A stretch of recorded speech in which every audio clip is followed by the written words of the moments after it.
Oi pessoal, boa noite, é um prazer estar aqui com vocês. Boa noite. A aula de hoje é um desafio, falar de um tema que é complexo, porque ele não faz parte das atividades cotidianas, seja do poder público, seja também dos cidadãos, mas eu espero mostrar hoje para vocês a importância temática dele, né? As consequências que estão vindo em razão do não tratamento adequado desse tema.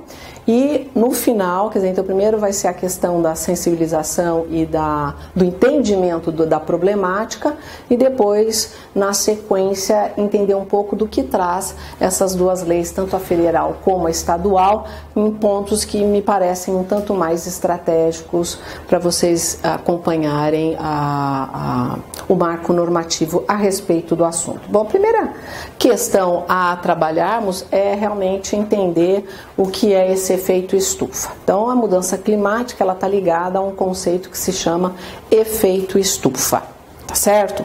E o que é, de maneira bem tranquila, o efeito estufa? Sempre existiu no planeta o efeito estufa, sempre. Então essa é a forma de nos mantermos aquecidos na Terra e de ter vida na Terra. Então há uma retenção mínima de calor aqui. Então toda a insolação que vem até a Terra, né, todo o calor produzido pelo Sol, ele vem, uma parte dispersa e outra parte é retida. Como é que isso é retido? Porque sim, tem gases na nossa estratosfera que fazem uma parcela dessa retenção. E é assim que houve até hoje equilíbrio térmico na Terra. Então é fundamental. É fundamental que exista a ideia de efeito estufa. Isso não é um problema. O que é um problema, na verdade, é o excesso da produção dos gases de efeito estufa. Então o que acaba acontecendo? Há uma produção acentuada de elementos que produzem os gases de efeito estufa, então não é só pelo Sol, o Sol vem, então produz o calor, esses gases que já estão naturalmente na atmosfera continuam, mas aí o que acontece?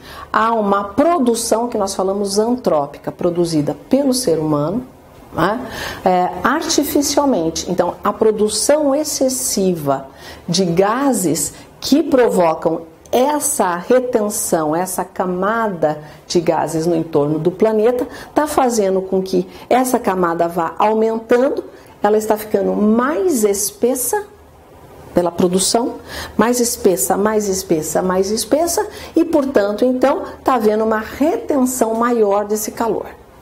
Então, aquilo que era liberado de maneira tranquila antes, pela produção excessiva dos gases de efeito estufa pelo ser humano, é muito rápida essa produção, a natureza não consegue absorver o que está sendo produzido na velocidade com que é produzido, então vai aumentando isso junto com aqueles gases que já existiam, porque vai para a estratosfera, não consegue dispersar, retém. Então o Sol também não consegue liberar todo o seu calor. Aí o que acontece com essa situação?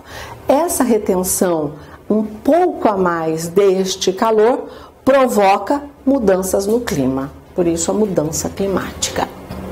Então há mudanças no clima. E que mudança no clima é esse? Vai depender de cada região.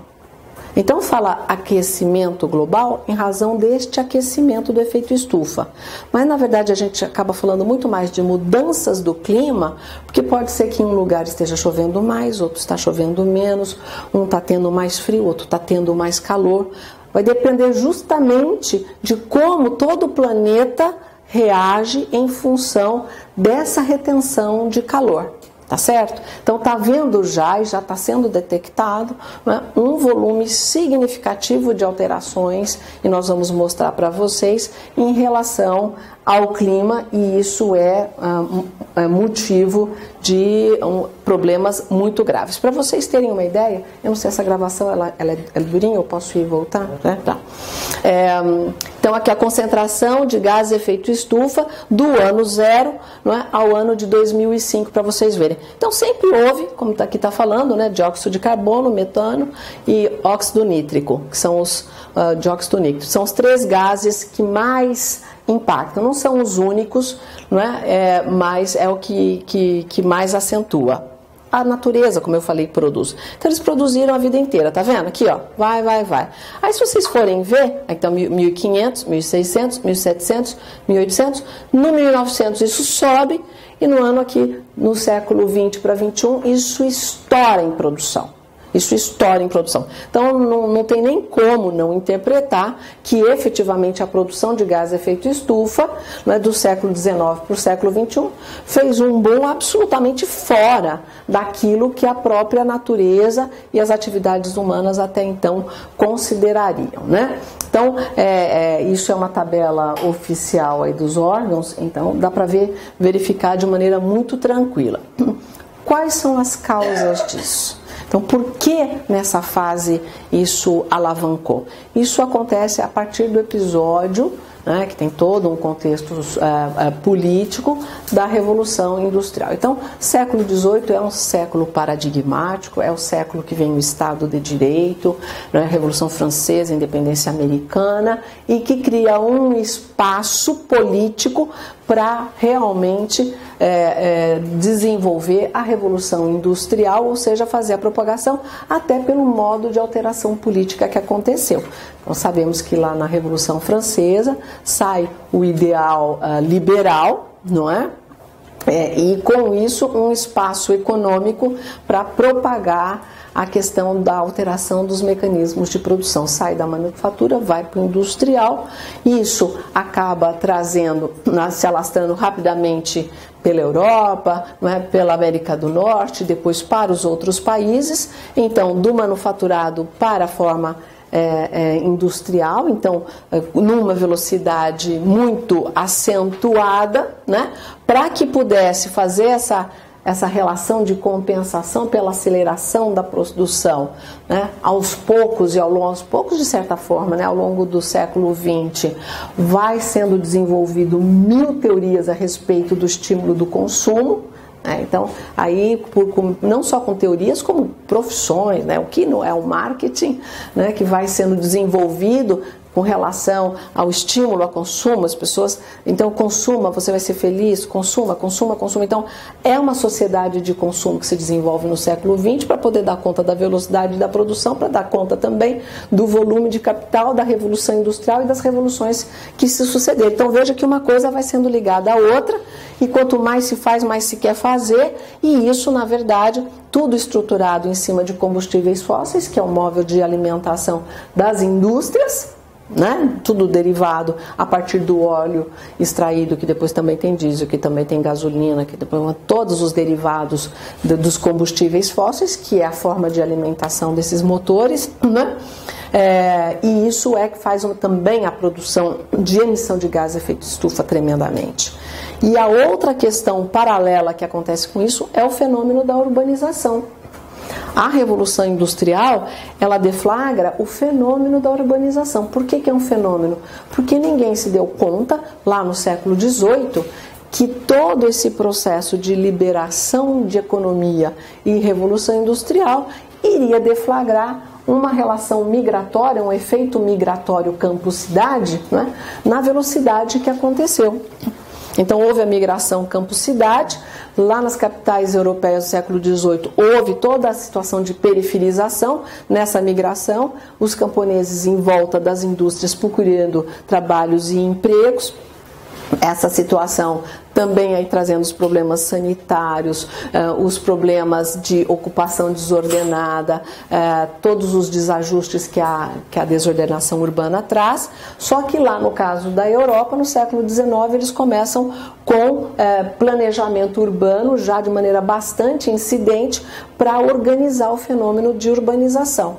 Mas a urbanização ela acontece toda vez que se abre o capital pela forma liberal e que acessa a Revolução Industrial. Então isso aconteceu na América Latina e agora recentemente acontece na China. Assim que eles abriram o capital, não é o político, é o econômico, não é isso que aconteceu há poucos anos atrás na China? Então abre a relação de mercado, Houve a Revolução Industrial nesse perfil liberal, né? E o que houve? Houve o processo de urbanização, migração campo-cidade, periferização, agigantamento das cidades, e as cidades, então, fazendo uma produção na desordenação, uma produção de uma parte de cidadãos que ficam com extrema vulnerabilidade de estar no ambiente urbano. Né?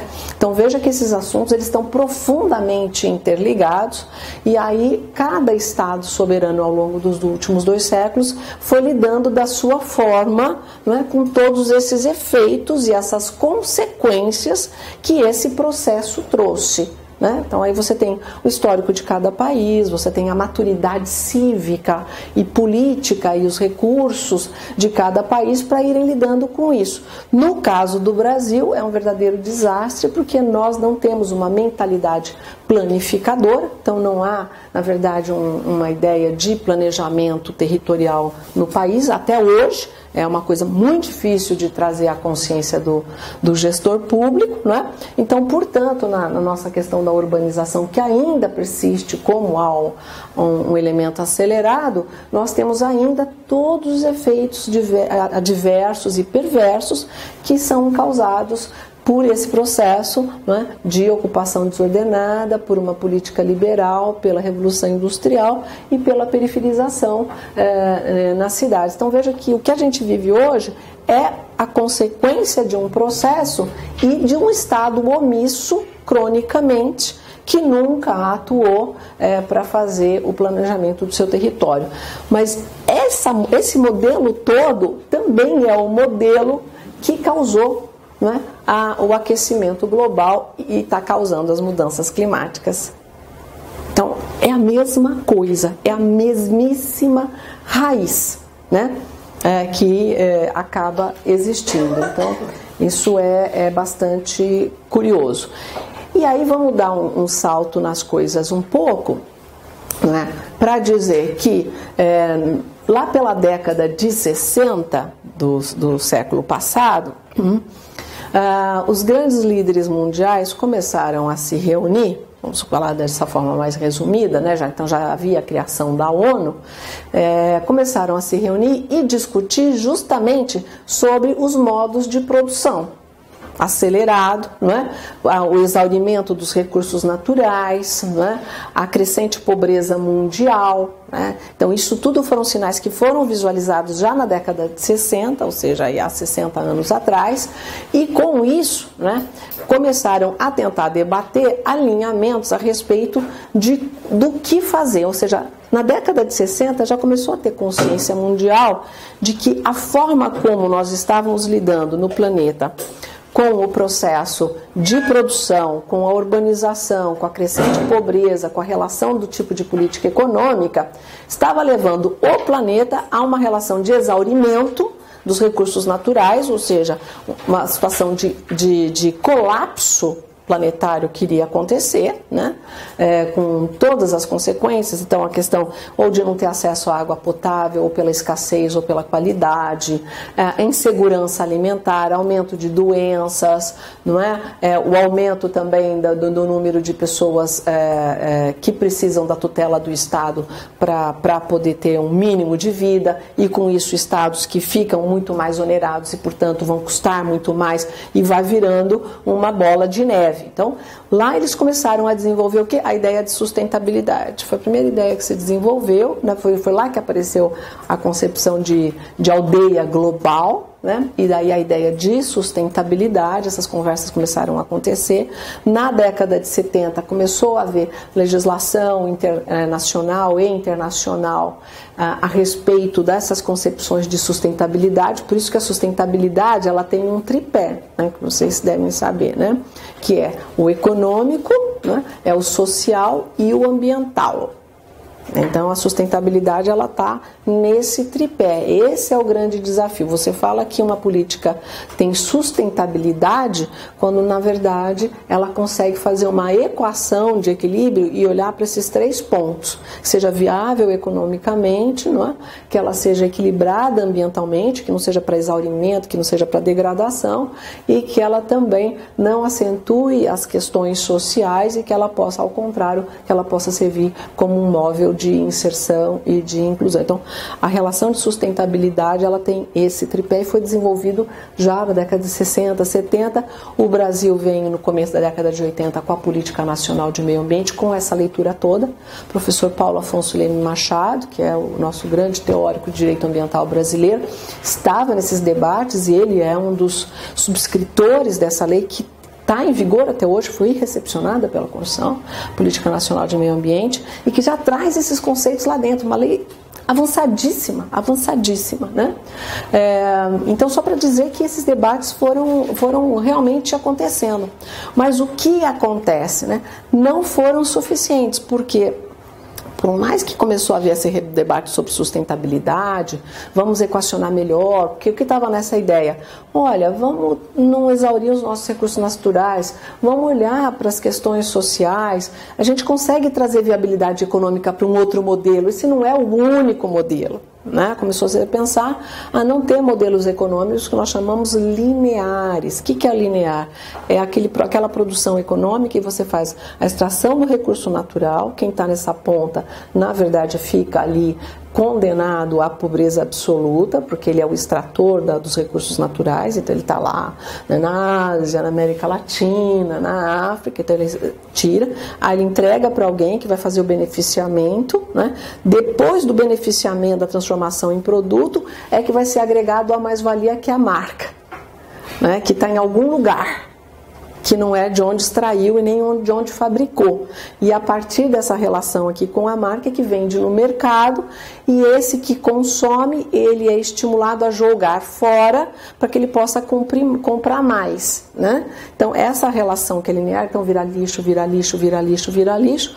Então, a questão é substituir por um processo de produção econômica que nós falamos circular. Então, ao invés de vir para a extração de recursos naturais, então aquilo que foi usado é reciclado, é reusado, é reduzido para justamente aquele que consome pode ser o produtor da própria matéria-prima e entra num outro ciclo, e aí também as relações socioeconômicas ficam diferentes. Não preciso dizer que esse sistema, né, tem muita dificuldade de ser implementado, que é da reciclagem, não só aqui em larga escala, justamente porque você quebra a estrutura daqueles que já estão convenientemente nos seus lugares e conseguindo os seus lucros, as suas estruturas. Então, isto faz parte daquele estímulo anterior de produção excessiva, de consumo excessivo, não é? De combustível fóssil, que é o motor, que é essa coisa, ou seja, fica ali enraizado uma maneira, né? Então, o que acontece? Na medida em que isso não conseguiu avançar muito ali na década de 80, eles pararam para conversar de novo. Nós temos que avançar o nosso debate sobre isso, porque sim, o planeta está acabando, sim, as consequências já estão aparecendo, começam a ser feitos vários estudos que são corroborados mundialmente. Muitas universidades sérias começam a fazer estudos das consequências do que estava acontecendo, começando a fazer projeções, né, com relação à questão de água, à questão de clima, à questão de alteração, à questão da segurança alimentar, da desertificação e, como eu falei, do aumento da pobreza. Também nós vamos fazer mais um pouco da adequação desse tema. E aí até que aparece aí no fim da década de 80, pela ONU, né, esse painel, que é o painel intergovernamental de mudanças climáticas, Climate Change, né, em 1988, que existe até hoje. Então, primeiro começa, ele existe até hoje. Então, ele foi criado lá, né, como ali um órgão, uma estrutura da ONU. A ONU começou a criar, e ela não cria sozinha, ela cria porque os países parte assim corroboram, para ficar focado e ter uma base específica dentro da ONU para estudar os efeitos das mudanças climáticas e não só estudar, não ser só científico, e sim também desdobrar em outros tipos de situação. Então foram sendo criados também outras estruturas todas ali dentro, né? Essa aqui é a Convenção Quadro das Nações Unidas. Então, aí quem são esses estados parte que fazem parte desse pacto? Então eu tenho uma questão técnica, isso aqui é o painel, ele é técnico, ele é de relatórios, ele é de levantamentos, ele é de metodologias, ele tem um perfil extremamente técnico, então são de cientistas e pessoas expertas em vários temas, em vários segmentos. Esse daqui não, isso aqui são, na verdade, é um ambiente mais político e absolutamente necessário, né, que fica tendo subsídios aqui do IPCC para poder fazer essas discussões. E aí o que são essas COPs, que já começou a lá atrás e nós já estamos na 23, esse ano será a 24ª, né? Que mais ou menos é a cada ano, cada fim de ano. Então veja, em 24 anos nós estamos chegando em debate, que é a Conference of the Parties, né? Que são os encontros. São os encontros praticamente anuais que essas partes fazem para tentar estabelecer mini ambientes de consenso no combate à emissão dos gases de efeito estufa. Porque ninguém que está aqui, né, nega as consequências dos gases de efeito estufa. Todos eles que estão aqui, eles sabem dos efeitos. Às vezes pode ser que um ache que não é bem assim, não é tanto dali, mas que as consequências são as piores possíveis são, né? As consequências elas são bastante graves e elas também não estão muito longe do dia de hoje. Então não estou falando que só aqueles filmes catastróficos da sessão da tarde, né, que sempre é Nova York que afoga, né, e a Estátua da Liberdade cai, ou porque ela vai ficar congelada, ou porque vem o tsunami ou vem o Godzilla, não, né, não é isso, mas que está havendo um agravamento, nós vamos ver aqui algumas estatísticas, um agravamento dos desastres ambientais no mundo. Alguns lugares que não tinham desastres ambientais agora tem, onde tem está se agravando, e uma série de situações, né? E aí eu vou também comentar alguns deles. O fato é que um deles que foi muito importante foi em 97, que vocês provavelmente podem ouvir falar aqui ou lá, que é o Protocolo de Kyoto, está aqui nessa história. Né? Foi em 1997, chama Kyoto porque foi no Japão, cada vez é num país. Né? Esse de 97, que é o Protocolo de Kyoto, que saiu aqui de uma COP, né, que foi essa carta final assinada. Por que foi importante? Porque estabeleceu metas de redução, né, da emissão dos países, sempre pensando pelos países, né? E também, a partir dessa meta de redução, o prazo para isso, e também foram descritos instrumentos bastante complexos, mas muito possíveis, de financiamento dessa redução, porque dentro de uma estrutura de geração de capital, né, e de produção, vocês conseguem conversar sério se você disser quem paga a conta e quem ganha o quê. Então você tem que colocar o dinheiro na mesa, senão a conversa não acontece, senão nós estamos no reino da Poliana. Então se você não falar quanto custa, quem paga, quem me paga, quem te paga, como é que eu faço com isso, né? Como é que é a financiarização desse sistema, a conversa não vai para frente. Então, a importância estratégica foi que alguns instrumentos foram inventados, literalmente, a partir dessa concepção, e muito, muito interessantes. E, basicamente, né, acho que para vocês entenderem como é essa ideia, é uma relação que até aquele momento estava, agora ficou um pouco diferente, por isso que eu falei, na vigência do Protocolo de Kyoto, dividiu o mundo em hemisférios, o norte e o sul. E sabemos, o norte é o desenvolvido e o sul é o em desenvolvimento, porque a gente não pode falar subdesenvolvido. A gente fala que é em desenvolvimento, é gerúndio eterno, né? Em desenvolvimento profundo. Mas enfim. E aí os instrumentos de financiarização também foram colocados assim. Então aquele que é da relação do norte para o sul, ou seja, instrumentos em que o norte pode bancar instrumentos e financiamentos para projetos no sul, e instrumentos do norte com o norte. O sul e o sul não se subsidiam porque não tem dinheiro, né? Então não faz sentido. Então era do norte com o norte e do norte com o sul. Do norte com o sul é um instrumento chamado Mecanismo de Desenvolvimento Limpo, MDL, né? Qual é a ideia? A ideia é a seguinte: cada país faz o inventário das suas emissões. Então a gente emite quanto de gás efeito estufa, né? Então tem um volumão e aí tem por segmento. Então eu tenho dos meus 100%, porque a gente produz não sei quanto de gás efeito estufa, nos nossos segmentos nós temos na agropecuária, principalmente na pecuária, nós temos a queima de florestas, nós temos a queima de combustível fóssil, no caso nosso de lixão também, né? Então tem uma série de possibilidades de levantamento da emissão dos gases e daquele volumão.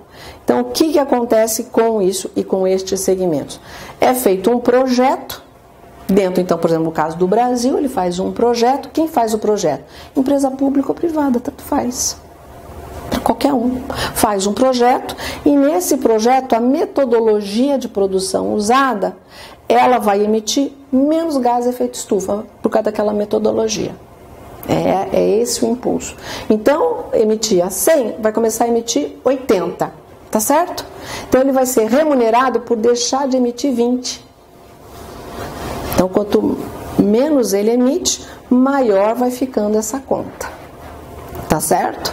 E aí, por que o norte vai pagar para o sul fazer isso? Porque ele vai comprar essa compensação, porque ele vai continuar emitindo aquilo. Mas ele vai ter que continuar emitindo só aquilo que ele comprou. Então, eu comprei 20, então, tudo bem, eu tinha que abaixar 100, agora eu posso abaixar só 80 porque eu comprei 20. Porque eles são obrigados a diminuir. Os estados em desenvolvimento não são obrigados a diminuir porque ainda estão num ritmo de industrialização. Complexo, né? Vocês. Então, os estados desenvolvidos, que é o hemisfério norte, há uma concepção que eles já se desenvolveram, que o parque industrial deles já está pleno, que eles também já degradaram tudo que precisava e eles já estão numa forma econômica de sustentação. Então, eles não teriam margem para fazer negociação. Eles precisam, é obrigatório diminuir. E quanto eles precisam diminuir? A concepção foi 5% daquilo que era emitido em 1990, quando foi feito o primeiro relatório. Porque não dá para ficar inventando, né? Nós estamos falando de economia. Então, desse relatório, eles teriam que diminuir 5%, tá certo? E que em alguns segmentos dá bastante coisa. Muito bem. É obrigatório. Mas desses 5%, uma parte, em vez de eu diminuir 5%, talvez eu possa diminuir só 4,5%, só 4,5%. Porque esse meio, na verdade, eu comprei em título daquele projeto, porque ele está abaixando, no caso dele é facultativo, o hemisfério sul é facultativo diminuir a emissão, porque é em desenvolvimento, e aí, portanto, eu posso fazer essa conta de chegar. Então, eu vou emitir 4,5% e meio eu comprei do Brasil em projetos. E aí eu tenho uma financiarização disso. Os que são obrigatórios e aqueles que são voluntários. Então, o Brasil e o Hemisfério Sul são voluntários na redução das emissões. Voluntários. O Hemisfério Norte, eles se obrigaram a diminuir. Por isso que os Estados Unidos acabou caindo fora. Como sempre. Na fase Bush. No George Bush, ele caiu fora, porque ele teria que obrigar, então, dentro da sua estrutura, que houvesse essa redução, e ele falou não, e não, e não. Como é que se compra isso? Não vai dar para explicar muito detalhadamente, mas só para vocês terem uma ideia, isso é negociado em bolsas de valor, né? Tem toda uma forma de credenciamento, de autoridades, de chancela, 1000 observadores internacionais, é um processo complexo e bastante rigoroso para dar credibilidade, e isso é negociado como um título mobiliário em bolsa de valores. Então, vamos pensar que a tonelada do carbono brasileiro, na época do protocolo, valia em torno de $5, e a tonelada do carbono no Japão valia $50. Por que essa diferença? Pelo risco país. Por que o risco país? Porque a pessoa está comprando um risco, se o projeto vai ser executado, se vai dar tudo certo, se vai chegar aquele final e vai estar tudo bem, né? E no caso do Japão, quando eles se comprometem a fazer um projeto, eles fazem o projeto. Aqui, quando a gente se compromete a fazer um projeto, a gente só fez o projeto. O resto é o resto, não precisa ficar ansioso. Uma coisa de cada vez, né? Então, esse risco também vinha nessa questão da financiarização. O fato é que o protocolo de Kyoto, ele tinha vigência até 2012, né? E a partir de 2010 eles já começaram a conversar do que seria substituído, né?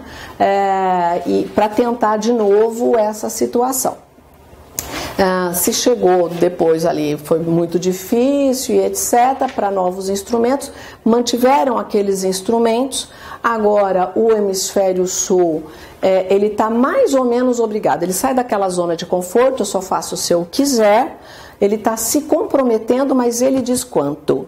Então tá, então não pode mais dizer que você não vai reduzir nada, não é assim tão voluntário, mas você diz quanto você pode. Então é um estímulo a dizer para os países em desenvolvimento também assumirem um mínimo de responsabilidade, mas eles é que vão dar a sua própria cota, enquanto no hemisfério norte fica ali um percentual maior. Essa implementação ainda está sendo discutida, que é a história que agora vocês vão ouvir dizer do Acordo de Paris. Então não é mais protocolo de Kyoto que se conversa, ele já está superado, agora o que aparece é Acordo de Paris.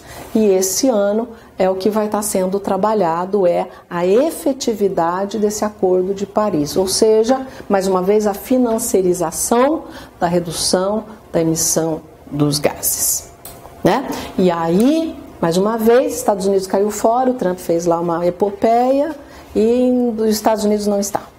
Entendeu? Então, mais uma vez, indo na contramão das coisas, justo na fase dos acordos de implementação.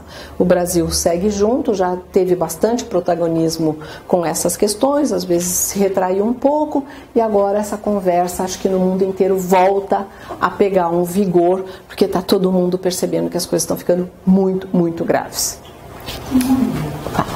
O Brasil, nessa liberdade que ele, antes de ser, no caso, entrar nessa financiarização, se ele der um percentual para um país do hemisfério norte, ele vai ficar limitado, suponhamos, a 80% de emissão de gases. Daí é onde ele vai atuar com políticas públicas internas, é isso? Para reduzir e emitir, fazer essa emissão de gases nesse percentual máximo. É assim, no caso brasileiro, qual é a lógica quando o Estado é voluntário na redução de emissão? O Estado, então, brasileiro não pode criar normas jurídicas para impor redução, porque senão não é mais voluntário e esse instrumento não pode aparecer.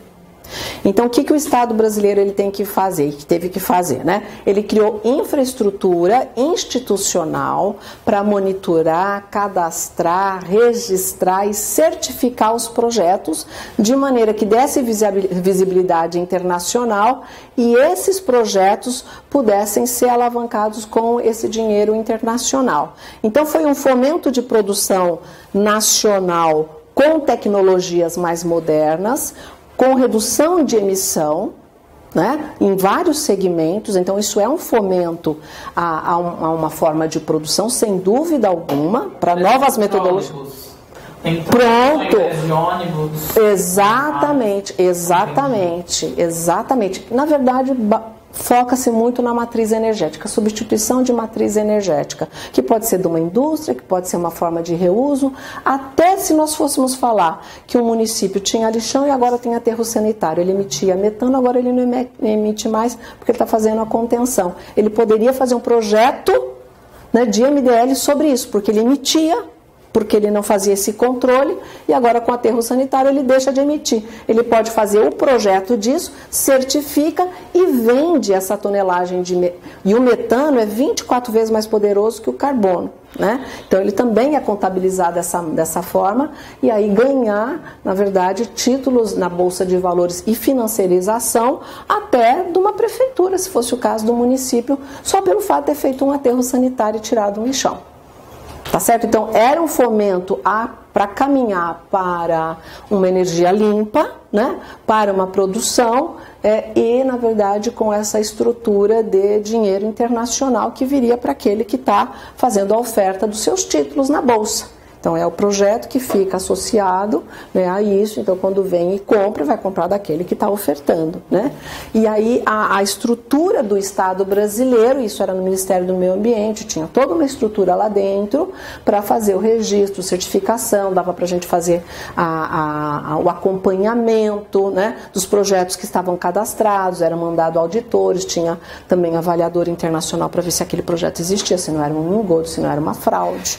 Porque a Bolsa de Chicago, apesar dos Estados Unidos ter caído fora, a Bolsa de Chicago ela foi muito atuante com isso. A Bolsa de Valores de São Paulo, do Rio de Janeiro, várias bolsas no mundo se cadastraram para fazer a negociação desses títulos. Então teve uma época que realmente isso alavancou, ou seja, é um instrumento possível, né? E nos pareceu muito interessante, né? Porque é aquilo que a gente fala, é win-win, todo mundo ganha, né? Aquele que está querendo avançar numa nova metodologia.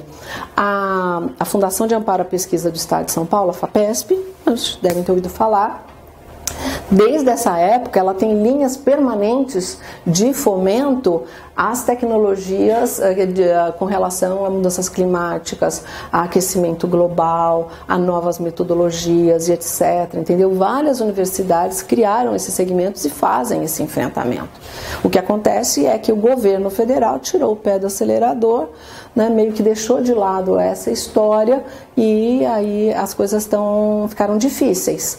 Mas, de qualquer forma, nesses 2, 3 anos, tem havido uma retomada dessa conversa mundial. Ela foi ficando complicada com a saída dos Estados Unidos no fim do protocolo de Kyoto, deu uma baixa estima do grupo que trabalhava com isso.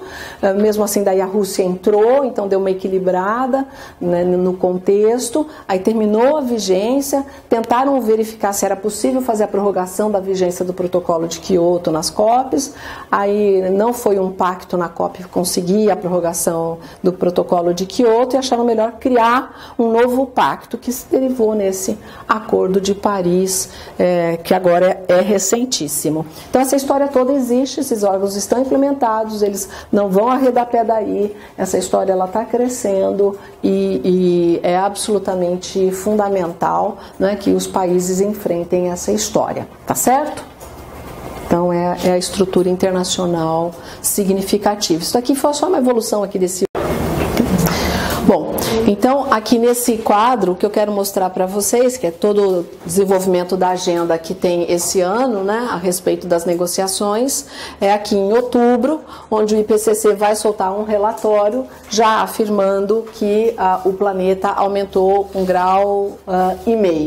E esse 1,5 grau é uma constatação de aumento de temperatura em todo o planeta, o que é bastante significativo se nós formos pensar na relação climática, né, geral. Isso não é 1,5 grau em cada lugar, como eu falo, né, numa praia, numa montanha, mas no todo o equilíbrio planetário. E isso vai fazendo com que haja profundos desequilíbrios. Então, por exemplo, né, como eu já estava assinalando para vocês, nós temos a situação desde do degelo que tem acontecido já nos Andes, e esse degelo está sendo cada vez menor, porque não faz tanta neve, e a alimentação da bacia amazônica está diminuta em relação ao volume total de água.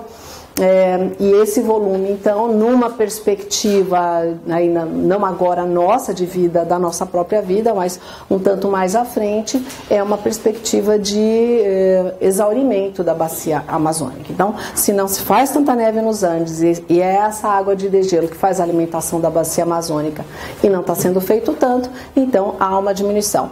Inclusive, a própria população dos Andes tem sentido muito isso, né? Então, por exemplo, 1,5 grau, trazer um relatório oficial mundial desse aumento de temperatura é algo absolutamente alarmante, né? Tem estudos que apontam que pode haver um aumento de nível do mar bastante significativo e na costa brasileira chegando aí a 0,5 metro. né? Isso seria a aniquilação da vida costeira no Brasil, e bem sabemos, porque ela também são praias muito planas. Em raros lugares ela, na verdade, ela tem uma costa, uma montanha maior, ela é ocupada até a sua própria beira. Quantas praias não vemos que tem aí ocupação até do lado da água, cidades que estão grudadas, né, ao lado da água, e isso vai ser um absoluto desastre e um descaso do poder público em relação a isso. Existem países, tudo bem, lá no norte da Europa, mas mesmo assim isso assinala, né, a responsabilidade do Estado, que levantou a cidade, né, em 15, 17 metros, se não me falha a memória, acho que 15 ou 17 metros do nível do mar, justamente para já assegurar qualquer problema que possa haver com o aumento do nível do mar. Então não vai aumentar 15, 17 metros, mas é um nível de conforto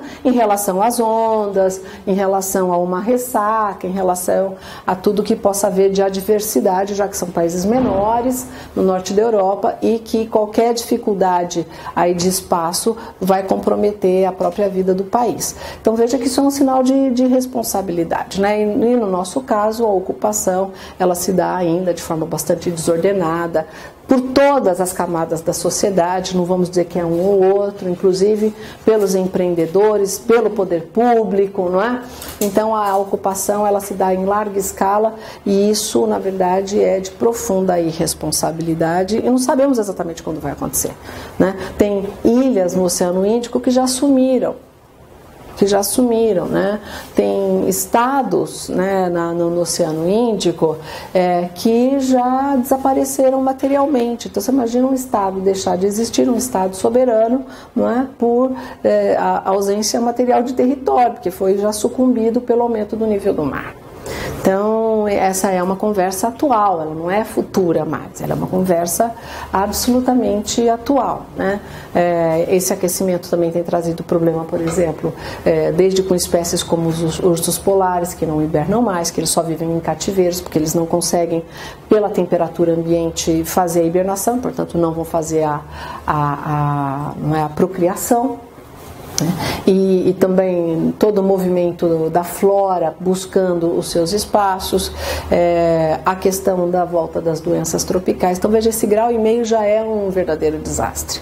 Alguns estudos aí mais alarmantes, vamos pensar aí, tem uns que são alarmistas, tem, que há uma possibilidade de aumento até o fim do século em 3,5 graus, né? Se nós pensamos que nós estamos em 2018, se não somos na nossa vida, no nosso descendente, ele estará por ali, né? Então é uma linhagem próxima a nós, vamos pensar assim, e as crianças nascerão sem cabelo, não tem a menor condição de terem cabelo e qualquer pelo no corpo com 3 graus a mais no planeta, por exemplo. Né? Então, isso numa perspectiva estética, mas se nós formos pensar por outro lado, imagina aí as doenças de pele, os problemas de olhos, com as questões da radiação, e aí nós vamos tendo uma série de evoluções dessas questões que boa parte da humanidade não tem a menor condição de se proteger, se nós pensarmos que 1/3 da humanidade não tem acesso à energia elétrica. Então, essa conversa é uma conversa sobre os vulneráveis. Essa é uma conversa sobre os vulneráveis. Quando a gente fala de energia elétrica, a gente não está falando de internet, eu estou falando de preservação de alimentos e remédio. Estou falando de alimento e remédio. Eu não estou falando de tecnologia. Eu estou falando que não tem uma geladeira para guardar um leite. Eu estou falando que não tem geladeira para guardar um remédio que precise ali ser mantido. 1/3 da humanidade. Né? Então, essa é uma conversa muito grave, né, para se falar na forma como nós estamos lidando com tudo. E dentro dessa conversa mais atual das COPs e do IPCC, não é? Por isso essa forçação da ONU em fazer um enfrentamento dessa carta que saiu com o Acordo de Paris de 2015, que no fim desse ano, aí essa tentativa de trazer efetividade para esse acordo, os Estados Unidos, o presidente Donald Trump já caiu fora, né? Disse que não vai participar disso, porque não precisa, não é a conversa dele, mas há uma adesão bastante significativa. A Rússia não se decidiu ainda, e a China entra nesse cenário, a princípio como parceiro. Vamos ver como é que ela se comporta, até porque ela está querendo criar uma liderança mundial, e de repente esse também é um espaço de criar um protagonismo justamente em oposição aos Estados Unidos. Então acho que os chineses também são bastante espertos, e eu acho que tem um posicionamento político estratégico deles. No protocolo de Kyoto, por mais contrassenso que seja, o Japão era reticente, não queria aderir. Era os Estados Unidos, o Japão e a Austrália que tinham essa resistência no protocolo de Kyoto, né?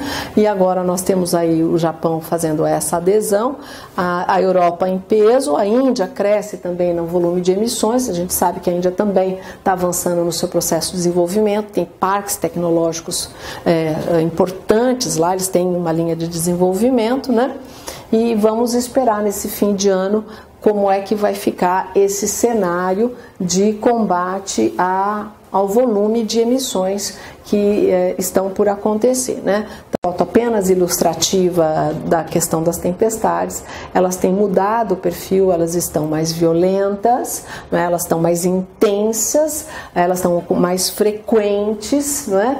Onde elas existem. E por outro lado, às vezes onde haviam chuvas regulares, agora tem garoinhas, tem pinguinhos e não tem mais chuva, né? Então isso mostra um desequilíbrio com relação à questão das chuvas no mundo, né? Existem alguns vídeos que são muito interessantes, até produzidos pelo próprio IPCC, que mostram justamente as nuvens de chuva ao longo do ano inteiro.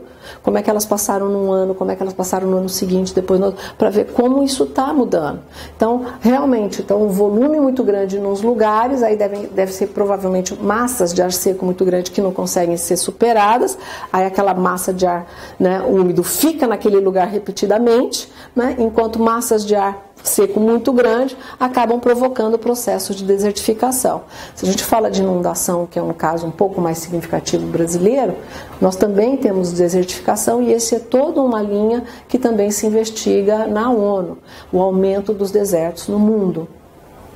E isso também está se agravando. A gente fala do Saara, do Atacama, tem uma coisa meio, né, ali, talvez idílica, nada disso. Está aumentando a área desertificada. Esse é um tema também bastante grave. Isso mostra a relação de desequilíbrio e também de todas as consequências que isso vai trazendo nas áreas urbanas. A população mundial é urbana, né? O Brasil é urbano desde a década de 60, foi um dos primeiros países a se tornar majoritariamente urbano.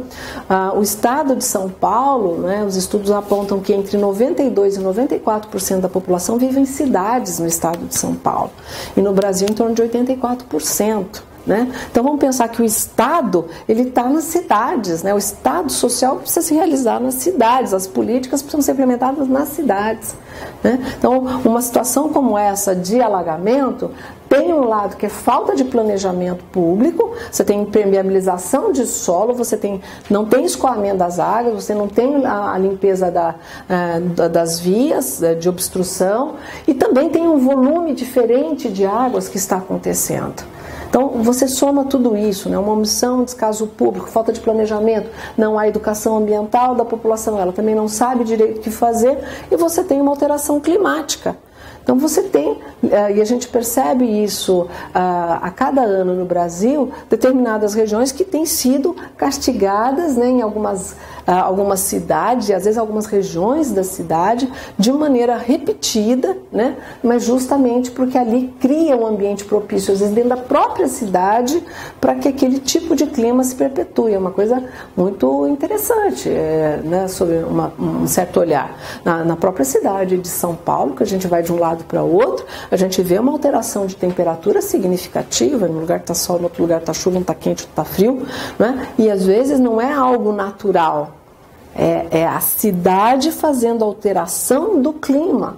Então você tem microclimas dentro da cidade, justamente pela forma de ocupação.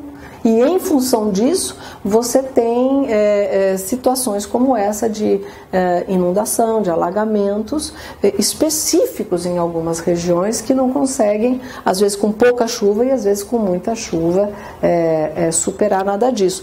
Quando não acontecem as situações piores de deslizamentos, né? E aí também muitas vezes com vidas que se vão naquele momento ou logo depois, porque às vezes não são contabilizadas as mortes que acontecem depois pelas doenças, leptospirose, os problemas gastrointestinais, as doenças oportunistas que aparecem, fora o custo disso tudo, as vidas que são destruídas, as economias que são destruídas e tudo isso. Por o Estado recompor isso. Só que não acontece só naquela vila, daí acontece na outra cidade, num aqui, num ali, num estado que não se estrutura nem para situações emergenciais, nem para as permanentes. Né? Então, eu acentuo isso porque o que nós temos visto, né, é uma verdadeira omissão do poder público brasileiro, de maneira geral. E aí eu não estou dizendo que é A ou B, e eu não estou dizendo que é aqui ou ali, é do país como um todo, a não enfrentar situações que a hora que nós vamos olhar para a nossa lei, ao final, já antecipo, nós estamos no mundo dos sonhos, porque ela é linda. Né? Nós temos, na verdade, um talento fenomenal a escrever leis. As nossas leis são lindas. Se tem uma coisa bonita nesse país, é a nossa lei. Não é verdade? Mas assim, eu não sei de onde vem essa inspiração divina, porque não corresponde a mais nada. Não corresponde a quem as fez, não corresponde a quem aplica, a quem fiscaliza, né? E a população que não tem a menor ideia que essas leis existem e como faz para efetivar. Então fica assim uma situação absolutamente anômala, né? Que daria para atuar com relação a isso, né? Isso daqui é uma ideia da ilha de calor, justamente porque você tem na área rural a parte da permeabilidade do solo, você tem alimentação de lençol freático, você tem áreas verdes, baixa densidade de ocupação, e como são as nossas cidades, no caos urbano que vivemos, e às vezes até cidades menores têm cenários muito próximos a de São Paulo, só não tem a extensão, que é justamente a impermeabilização do solo, tudo cimentado, tudo asfaltado, sem nenhum cuidado com a flora local, então você não tem diminuição de temperatura. Para que serve a árvore? A árvore serve para muita coisa, viu, gente? Não é? Assim, entre outras coisas, para diminuir a temperatura do ambiente, diminui ruído, não é? Faz encaminhamento de ventos, além de ser bonito também, né? Também é bonito, também tem passarinho nela, não é? Também dá equilíbrio de várias formas. Mas estas não observações nas cidades, né, acaba criando, na verdade, ali muitas vezes densidades de calor, porque não tem para onde dispersar. Além do calor emitido pela queima do combustível fóssil, dos carros, dos motores, porque já tem um calor que é gerido ali e ele fica retido. Se a gente passa do lado de um carro que estava funcionando, não fica quentinho do lado? Então a gente tem uma emissão de calor. Você imagina isso exponencialmente nas dezenas de milhares que tem na cidade grande. Fica essa retenção de calor que está conectado àqueles gases que são altamente tóxicos, que não conseguem também aspersar porque não tem ventos que façam essa liberação, e ao mesmo tempo aquele que vem do sol, nuvem ou não, vem um calor, porque senão nós morreríamos congelados no mesmo dia, né? Então assim, temos essa retenção de calor e aquilo fica, na verdade, formando essas ilhas, né? E se tiver uma umidade naquele lugar, você tem a perpetuação da chuva no mesmo lugar, né? Tem um caso aqui na zona leste de São Paulo, numa comunidade, em que os técnicos verificaram que havia chuva sistemática naquela comunidade ali. E era uma coisa desesperadora, né?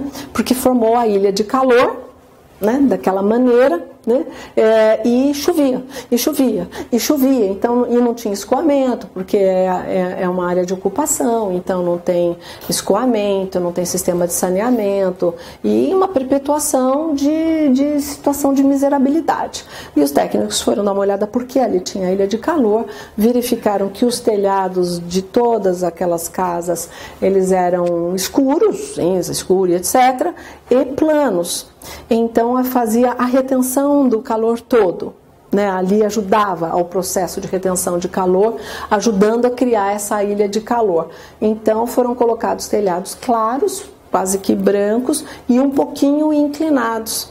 E isso fez com que o calor se dispersasse para diversos ângulos e eliminou a ilha de calor. Então, quando você for olhar, por exemplo, as fotos aéreas de várias comunidades aqui na cidade de São Paulo, você vai ver que várias delas estão com os telhados claros em função desse caso, para não fazer a provocação de ilha de calor dentro delas. Então veja que às vezes agregar o elemento técnico para essas situações, né, o quanto isso pode contribuir. É um pequeno detalhe, mas que é profundo para a vida de quem está ali suscetível com essa situação, né? Então veja quanta coisa que pode ser feita. Quando eu estava comentando com vocês, quer dizer, nós somos uma população essencialmente urbana. Essa é uma frase da Susana Kahn. Susana Kahn é uma especialista em mudanças climáticas, está trabalhando com isso, participando das COPs e atuando com relação a isso há mais de 20 anos, né? Então é uma pessoa muito focada, e ela que diz que a cidade é causa e consequência, né, das mudanças climáticas, que é nas cidades onde se consome mais da metade da energia do mundo, então elas têm um papel importante na mitigação, que é a redução das emissões de gases, e elas terão de se adaptar aos impactos, porque é onde vive a maior parte da população mundial. E o que isso quer trazer? Quer trazer também, no nosso caso, se a gente começar a fazer um pouco de reflexão, né, as competências municipais. Há um plano diretor que pode fazer elementos mínimos, né, elementos mínimos de mitigação, né, térmica, de organização do espaço em que não haja esse agravamento. Se você faz uma logística de modal, né, de transportes, você tem uma diminuição também do impacto dos transportes, quando você não precisa fazer tantos deslocamentos. A lógica de deslocamento na cidade, ela tem que ser verificada também sobre essa questão do impacto, né? Qual é a matriz energética dessa cidade e desses transportes públicos, de maneira a fazer uma emissão menor. Cada vez que tem um congestionamento, você tem um processo de impacto. Então, como é que a gente diminui isso? Como é que a gente pode fazer essa alteração? Lá para trás teve a história do rodízio, né? E ficou nisso. Não foi isso? Era uma coisa, né? Então ficou lá, né? E ficou essa história que ninguém sabe para o que serve, porque tem um congestionamento o tempo inteiro. Mas, de qualquer forma, queriam fazer o inverso. Agora você só pode sair um dia com o carro, não pode sair todos os outros. Mas é ficar enxugando gelo. Quer dizer, qual é a proposta mesmo? Né? Qual é a proposta mesmo? E nem é isso, porque a população também não consegue se movimentar direito. E qual é a proposta de mobilidade da cidade? Né? Como é que isso faz essa interface? Então, tem a questão da mobilidade, tem a questão da emissão dos gases e as consequências que acontecem para o cidadão urbano, essencialmente. Por quê? Porque se eu estou lá na fazendinha, na chacrinha da população que vive no campo, que também tem suas dificuldades, mas é um outro cenário. É um outro cenário, inclusive de consequências, porque ali você não vai ter o problema do saneamento, ali você não vai ter todas as transmissões viróticas, ali você tem uma possibilidade de fazer um auxílio mútuo em comunidade muito maior do que na cidade, que ela é opressora, ela é violenta, você olha para o outro como um inimigo em potencial, ela não é amistosa, né? A nossa cidade, ela não é amistosa. Ela não tem essa leitura, né? Então, diante de uma situação de adversidade, nós esperamos sempre o pior do outro e não o melhor.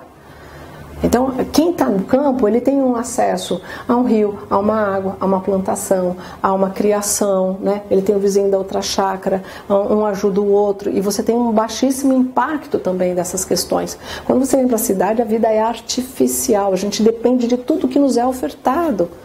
Tá certo? Então a gente precisa da prestação de serviço público, isso independe da classe socioeconômica. Porque se a água não chegar, não chegou.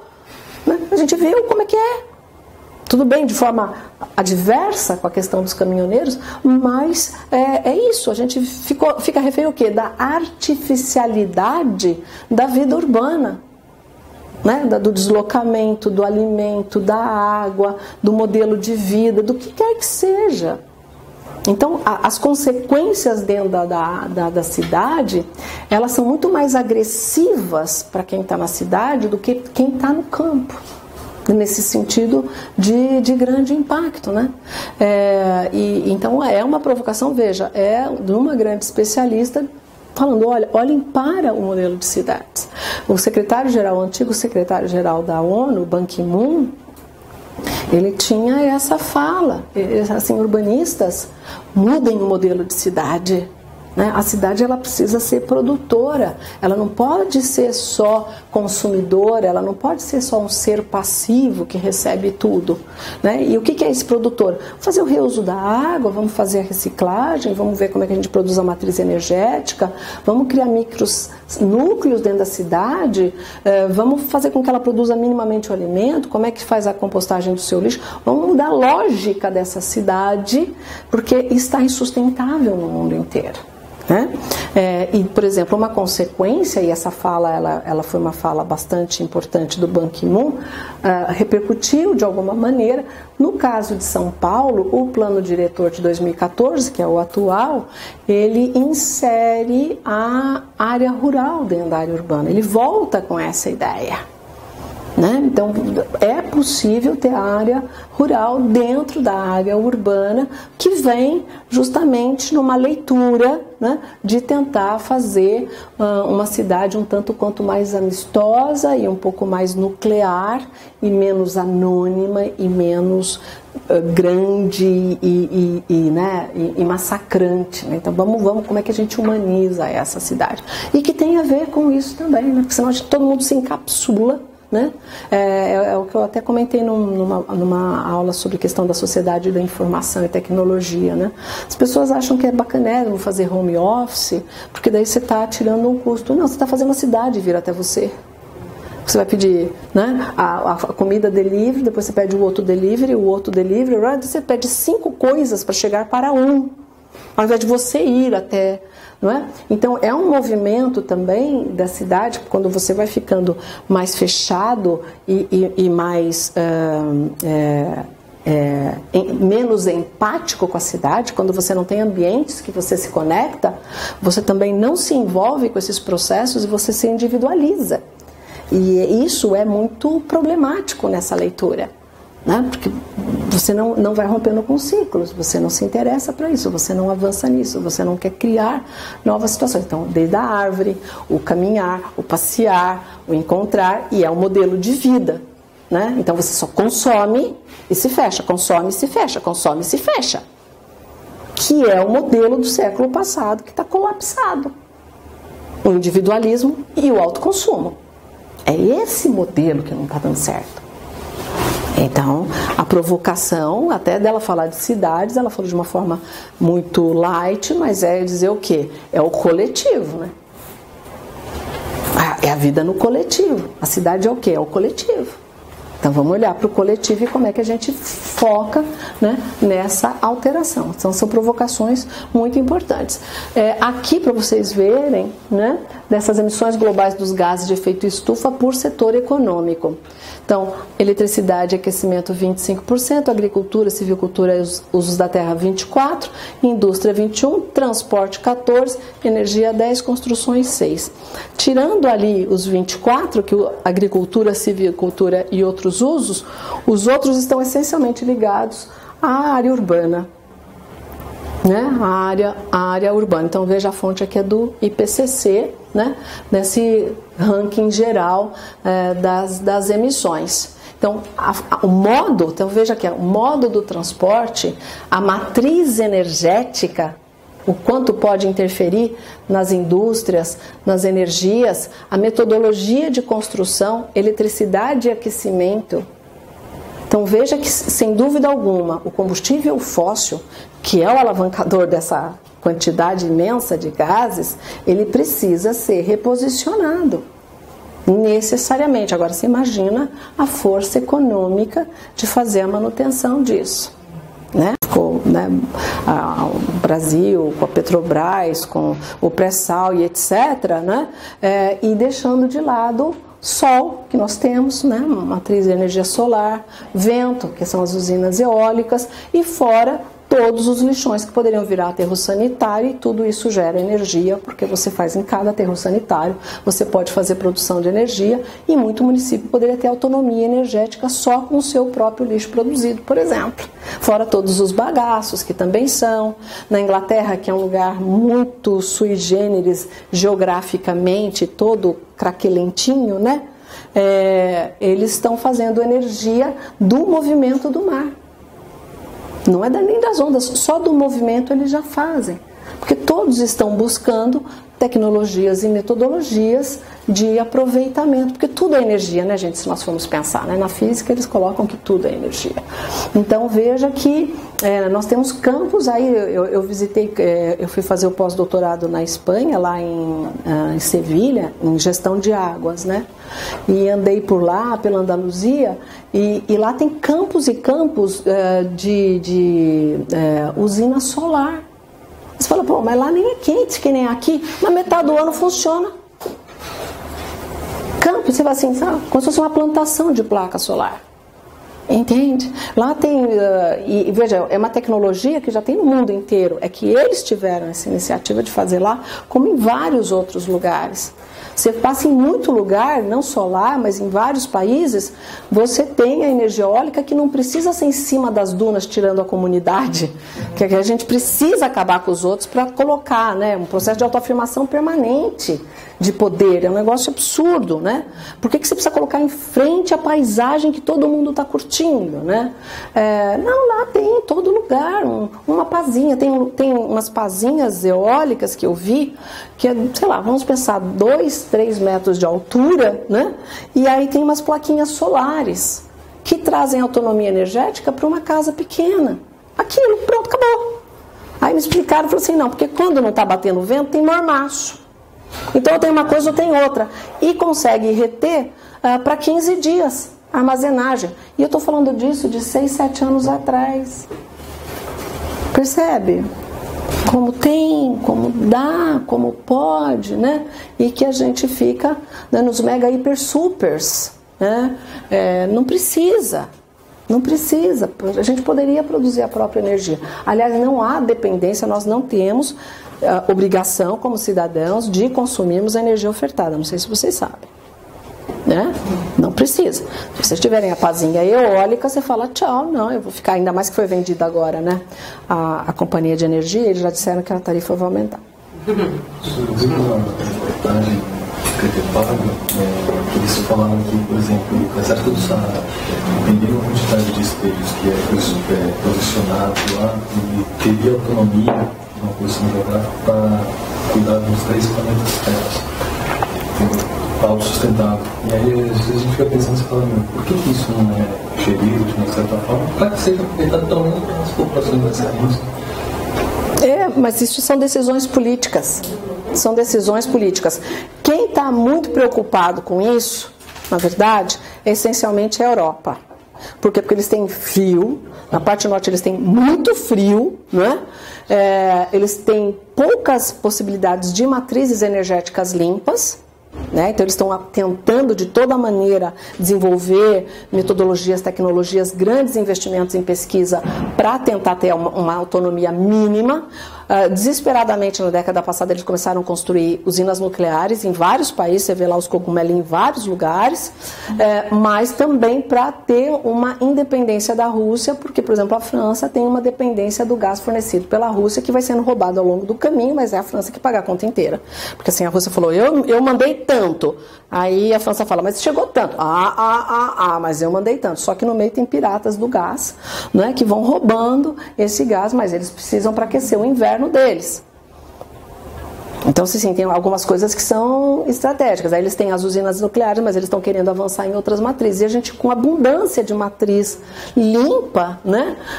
E aí, totalmente dependentes de um jeito A, B ou C. A gente poderia ter uma diversidade fenomenal. Né? E se você for falar do nosso marco normativo da parte de energia, de produção de energia, ela possibilita, né, que você produza até a sua energia e se sobrar o que você está produzindo, você pode inclusive vender no mercado. né? Tem essa viabilidade, mas isso não é uma informação que é digerida e conhecida pela sociedade. Porque foi uma coisa que eu achei muito estimulante, porque tinha um grupo de professores lá da universidade, estou falando professores da universidade, alguns, que se reuniram para fazer a sua usininha e vender a energia. Que é uma coisa que a gente não pensa, só que aqui a nossa legislação permite. Mas a gente nem passa pela cabeça, porque a gente fica pensando em Itaipu, daí a gente pensa em Belo Monte, que a gente só pensa, não, imagina, tem que ser... Não, eu posso fazer isso logo ali na minha chacrinha. E aí eu não vou consumir e eu vou querer vender. Então, veja o quanto a gente tem para caminhar, ainda mais vendo, né, um cenário como esse, e que se a gente for pensar, né, a construção é metodologia de construção, mas ali 25 com 10, 35, nós estamos em 49, eu chego a 60, mais de 60% disso é combustível fóssil. Né? E dentro desse processo em que nós somos petrodependentes, e não enfrentamos essa situação, apesar de já ter tecnologia já avançada, difundida, muitos estudos, né? Então, há várias reportagens eu já vi que já foi inventado o motor a água na USP, um professor e etc. E eu não sei como ele não foi abatido a tiros ainda, porque, de qualquer forma, né? Por que não? Né? Por que não? Aí vão querer trazer o carro elétrico, né? Imagina as gambiarra que não vão fazer, se conseguem fazer gato de tudo, né? Então, mas de qualquer forma, vão trazer o carro elétrico, que é um problema para a gente, porque a gente não tem uma estrutura energética nas cidades de cabeamento, de fiação, muito é sucateado, não é visto, né? É uma matriz limpa? É, mas olha a nossa infraestrutura como é. Né? É para quem? Para quem que nós vamos servir para isso? Né? Então, essas questões deveriam ser de políticas de Estado, né? Pensando dentro dessa situação. Né? Então, a evolução, para vocês verem como é sério. Então, vamos sair do fala-fala. Década de 90, década de 2000, tá certo? Então, eu estou falando 10 anos. Evolução das tragédias climáticas, tá? Então, o azul foi em 90 e aqui foi no ano 2000. Olhem só. Eu estou falando que aqui é o Atlas Brasileiro de Desastres Naturais, informação produzida pelo próprio governo. Tá certo? Então, no mínimo, aqui ó, tem vários que triplicaram, quadruplicaram. Então, estiagem e seca, enxurrada, inundação, granizo, geada, o que menos foi granizo, né? Vendaval, tornado, incêndio, não é? Aí que é ali, movimento de massa, que são os deslizamentos, e as erosões, tá certo? Então veja que há realmente um elemento muito significativo se nós vamos pensar em efeitos climáticos dentro do país. Então a gente fica pensando que tudo é normal, né? Vem mais uma chuva é normal, vem mais deslizamento é normal, vem não sei o que lá, ai, que pena, tadinho, Deus quis e tal. Não, né? Se você for olhar o quantitativo por cada uma das questões, alguma coisa saiu fora dessa curva. E por isso que se fala tanto em redução das emissões, da mitigação, políticas públicas preventivas, quando já se sabe que ali é uma área de vulnerabilidade, etc. Né? Então, tem vários mecanismos para evitar que isso tudo seja uma tragédia para a população.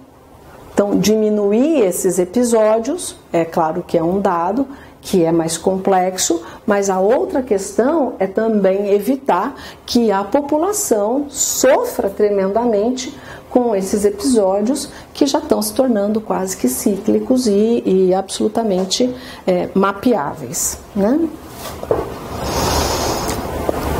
E aí, dentro da temática que me foi proposta, era também para trabalhar a questão das migrações e como é que fica a questão dos migrantes climáticos. E por um acaso ou não, ontem eu terminei as aulas de mestrado e o tema desse semestre foi justamente migração, mudanças climáticas e as cidades. E ontem eu acabei finalizando a aula de ontem, olha a coincidência temática, né? Então, mas o que eu trago aqui, já que foram alguns raciocínios que eu fui trazendo, né? Vamos ver por tópicos.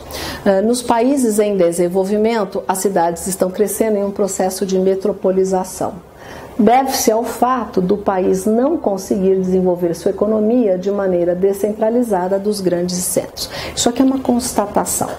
Então, o hemisfério sul, que alberga aí, essencialmente os países em desenvolvimento, está tendo um agigantamento das cidades. Então, essa é uma constatação. E há uma tendência em que as cidades se agigantem cada vez mais. Então, que são os polos de atração onde há uma produção econômica. Então, isso é algo que acontece no hemisfério sul, o processo de metropolização. E qual é o problema? O problema é, entre tantos outros, né? Por quê? Porque esses países em desenvolvimento não conseguem criar vários núcleos de produção econômica ao longo do seu território. Eles ficam centrados em poucos lugares, né? No nosso caso brasileiro, em geral nas capitais de estado, salvo uma ou outra cidade que tenha alguma vida um pouco mais significativa. Vamos dizer aqui Campinas e tal, São Paulo é meio diferente, tem uma Sorocaba, um Santos por causa do Porto, mas em geral são as capitais de estado e raramente alguma coisa diferente disso. E no hemisfério sul inteiro é assim. Então, as capitais ou as cidades grandes estão crescendo cada vez mais, todo mundo vem para elas, né?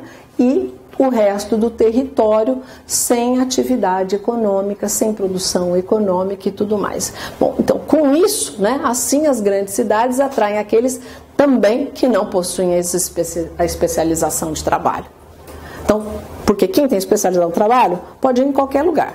Ele vai em função da sua especialização. Vai abrir um campo de não sei da onde, lá nos confins, não sei o quê. Ele vai para o trabalho especial dele. Ele é especializado. Então, quem tem sua especialidade, ele é transfronteiriço, ele não está preocupado em estar aqui ou ali, porque a especificação de trabalho dele oportuniza. Para quem não tem uma capacitação laboral, onde essa pessoa vai? Onde está sendo produzido dinheiro, para ter uma oportunidade. Então, as grandes cidades são aquelas que atraem quem não possui a capacitação, a especialização em busca dessa oportunidade. Por outro lado, o Estado não desenvolve a infraestrutura básica e o custo de estar nas grandes cidades dos países de desenvolvimento é alto, já que tudo deve ser resolvido privatisticamente. Então, o que você tem no hemisfério sul? O agigantamento das cidades é o grande polo de atração daqueles que não têm uma profissionalização, uma capacitação específica profissional. Ao mesmo tempo, nos Estados de desenvolvimento e Brasil e os outros, o Estado é muito capenga na relação da infraestrutura, não desenvolve, não faz a manutenção, não tenta equilibrar minimamente a prestação de seus serviços básicos. Então a cidade ela é inteirinha desigual, tem lado que tem lado que não tem lado que tem mais ou menos, faz nunca mais volta, deixa pela metade. Então a cidade fica toda uma colcha de retalhos, isto é aqui, isto é no hemisfério sul inteiro, tá certo? Então, a pessoa que está lá, ela não conta com o Estado, com a prestação do serviço público de infraestrutura básica, né? Ela vai ter que resolver tudo por si. Agora, se a pessoa já não tem recursos, não tem capacidade profissional, né? E ela vai para um centro desse, então a possibilidade dela estar numa relação de miserabilidade e perpetuação de pobreza é muito alta. Ela não vai conseguir romper esse ciclo. Ela não vai ter uma porta de acesso a entrar no sistema de produção econômica. Porque ela não vai conseguir morar, ela não vai conseguir se alimentar direito, ela não vai conseguir estar com as suas coisas em ordem, ela não vai conseguir ter saúde e, portanto, ela não consegue fazer o acesso, não é, ao mercado, à produção econômica e assim entrar nesse giro até que ela se banque sozinha, como nós temos que fazer e correr atrás das nossas próprias coisas, porque a gente não conta com o Estado, né? A gente pode, quando tem um serviço que funciona, a gente fala assim, vai lá que aquele lugar lá funciona, jura, não, mas fala com o fulano, porque ele é ótimo, né? Aí a gente vai, não é o Estado, é o fulano que está lá, que vai, que atende, que tá certo. como essência, o cidadão brasileiro não olha assim para o Estado e fala: o Estado, eu conto com ele para isso. No básico, concorda? Então é um estado de aflição permanente, é uma adrenalina, né? Somos viciados em adrenalina. Muito bem, e aqui como resultado aos desempregados permanentes, que é uma constatação também dessas grandes cidades, aqueles que não conseguem, que às vezes estavam, mas não conseguem mais, né? E que buscam a informalidade na sua subsistência. Os imigrantes sem qualificação especializada, eles se somam a esse contingente num aumento exponencial da população vulnerável. Então, quando vem, né, para suas várias situações, então esse é um perfil daqueles que vêm para cá também e que estão vindo para as cidades grandes, sejam os migrantes internos do país, sejam migrantes internacionais, a migração aí de toda forma vai se juntar justamente com aquela parcela da população, né, que não consegue fazer esse processo de inserção ou formal, ou permanente, ou mais sólida, ou consistente. E o que acontece com isso é esse aumento de contingente de vulneráveis, um aumento de custo de estado social, aumento de áreas socioambientalmente degradadas, e o Estado aí vai tendo uma conta maior cada vez para pagar, por menos que ele não pague, né? Mas essa conta vai ficando cada vez mais alta e também gera menos tributos e tem a fugenta capital de alguns lugares. É uma relação complexa que não está sendo enfrentada aqui e, em geral, nas grandes cidades de todo o hemisfério sul. E então, né, dentro aí, né, que é justamente a perspectiva de entrar num círculo de pobreza de difícil solução, aumento da arrecadação e as questões do estado social, né? E isso aqui é muito complicado. A população nativa que já está em tais condições, fica difícil de explicar porque deve se repartir aquilo que já não se tem, né? Que é um processo de rejeição que acontece muitas vezes nas comunidades ou nos locais, que acaba vindo uma população externa, né, de outro lugar, a querer quase que competir por aquele, se nem posso dizer o mínimo. Mas mesmo assim, se você for ver em várias das ocupações que existem aqui na cidade de São Paulo, né, quase todas, aí eu não sei, eu não tenho mapeamento, eu vou ser muito sincero, eu não tenho esse mapeamento, é uma questão empírica, uma fala empírica, existem estrangeiros. Já é algo comum, né? Aqueles que já estavam nessa situação de vulnerabilidade brasileiros conviverem agora com estrangeiros na mesma situação de vulnerabilidade e de também estarem tentando acessar um benefício mínimo do Estado com relação a isso, né? Então é algo a ser olhado. Então veja essa cidade e a desordenação do solo é um dos fatores de preocupação na questão da emissão desses gases e da mudança climática, né? Então, se você tem uma área absolutamente desordenada, como eu falei, aquele caso dos telhados, que você pode criar ilhas de calor, você pode ter um volume de emissões, você tem a população vulnerável. Quando acontece um desastre climático, é nessa população que vai pegar, né? E você tem um agravamento das condições de saúde dessa população, de uma economia já fragilizada, né? Então você tem uma rota ali bastante complexa e difícil de ser trabalhada e que não pode, mas de qualquer forma não dá para deixar de ser vista. Só que isso é algo muito sério, né? E aí então os migrantes climáticos, eles são majoritariamente pobres economicamente falando, isso no mundo inteiro. Por quê? Porque aquele que tem recurso financeiro, ele vai para a casa do parente, ele compra uma outra casa, ele vai transferir seu trabalho para não sei aonde, etc. Então fica nessa condição, né, de postulante de algum lugar ao sol, né, aquele que está precisando efetivamente da tutela de um Estado, se ele estiver migrando dentro do seu país ou até para outro país, né? Então já não há mais essa questão da fronteira nacional, né?